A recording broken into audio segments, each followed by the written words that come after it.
السلام علیکم ورحمۃ اللہ وبرکاتہ والصلاة لأہلها اما بعد اعوذ باللہ من الشیطان الرجیم بسم اللہ الرحمن الرحیم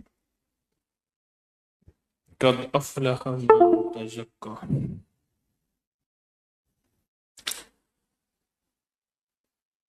انسان کی زندگی میں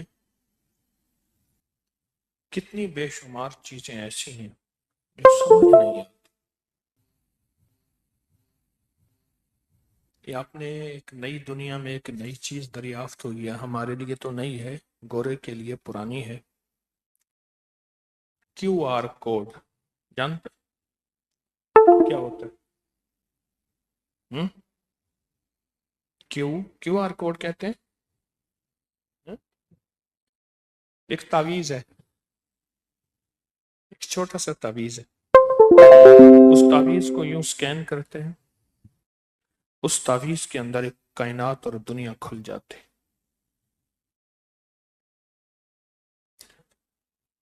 کبھی اس تعویذ کو کسی نے چیلنج کیا؟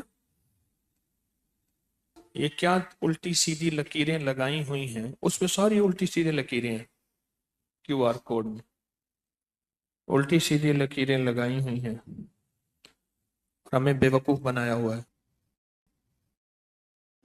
نا۔ اس نے کہا جی انگریز نے دے دیا ہے، اسی میں دنیا ہے، پر یوں کیو آر کوڈ یوں کھولتے ہی ایک دنیا کھلتی ہے، ایک نظام کھلتا ہے، ایک عالم کھلتا ہے۔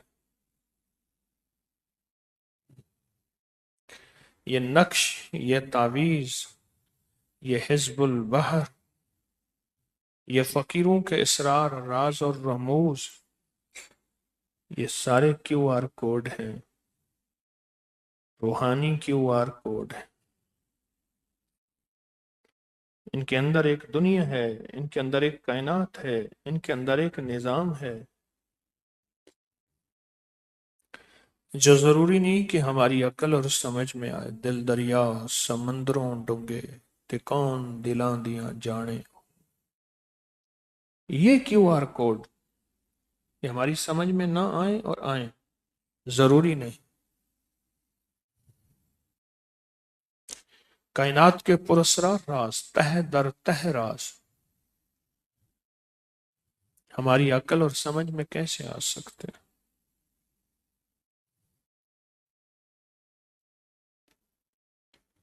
ہماری شعور اور احساس میں کیسے آ سکتے ہیں؟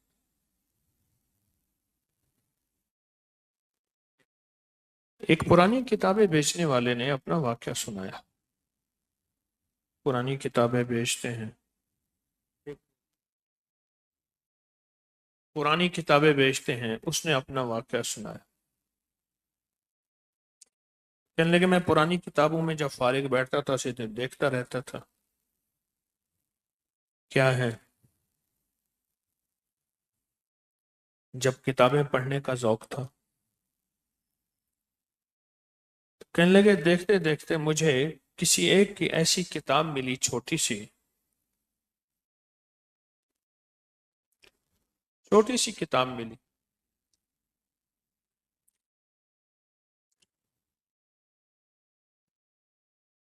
پٹھان کی نسوار نہیں ہے، 70 شفائیں، کیونکہ یہ اوپر بیٹھا بندہ تھوڑا سا کوئی کام کرے تو بندہ پتہ نہیں اس کو کیا کہتا ہے۔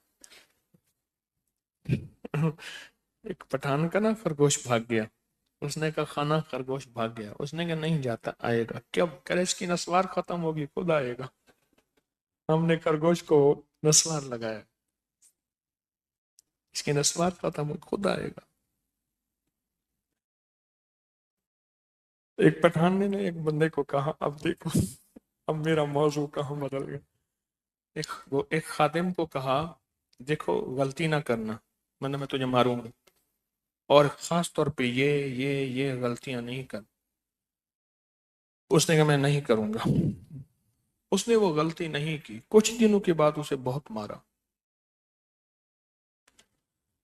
اس نے کہا خان صاحب میں نے وہ غلطی تو نہیں کی، آپ نے کیوں مارا ہے؟ کہہ رہے کب تک تیری میں غلطی کا انتظار کروں؟ کب